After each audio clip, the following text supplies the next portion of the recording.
crois que je l'ai semé. Et à midi, tu vois bien. C'est pas possible. On va se perdre.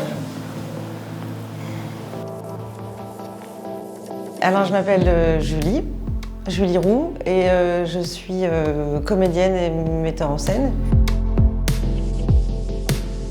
Le spectacle s'appelle Midi Minuit. C'est un seul en scène, dont je suis l'interprète, qui parle de l'alcoolisme féminin.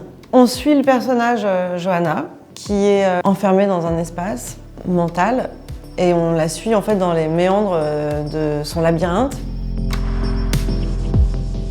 Un jour, je suis allée regarder sur internet si on pouvait continuer à boire avec un foie greffé. Bon, je suis un petit peu hypocondriaque, mais je m'étais dit, je me suis dit quand même, est-ce que tu prends pas le problème à l'envers? Est-ce que tu n'as pas peut-être quelque chose que tu t'avoues pas un peu sur ta consommation d'alcool qui serait peut-être un peu angoissante, voilà. J'ai eu envie d'aller un peu creuser là-dedans. J'ai fait appel à une autrice qui s'appelle Stéphanie Vica, qui a écrit le texte. Moi, je suis allée récolter par contre des témoignages de femmes qui buvaient ou qui avaient bu. J'ai rencontré 12 femmes et en fait, elles ont toutes accepté de me parler. Enfin, en tout cas, celles qui sont venues vers moi étaient contentes de participer à un projet qui sortait un peu du chemin habituel des cures ou du suivi en addicto pour justement aboutir à une forme artistique, un spectacle et d'être visible à cet endroit-là.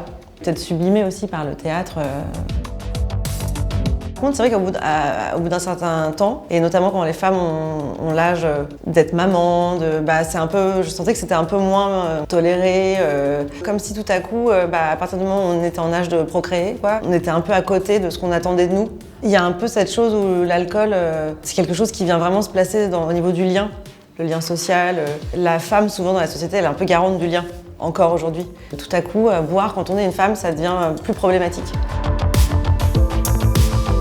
C'est pas un spectacle qui guérit, mais en tout cas, l'idée c'était de rendre visible, grâce au théâtre, comment en fait l'alcool remplace tout.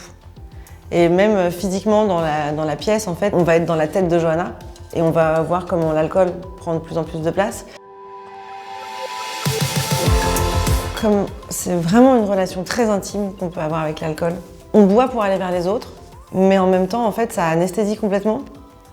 Donc, au contraire, ça coupe de l'altérité. Et la solitude, elle vient de là, en fait. Du fait de venir couper les liens, en fait. Il me semblait peut-être que ça pouvait être plus sensible si la personne au plateau, même si elle fait vivre un peu d'autres personnages, elle soit seule.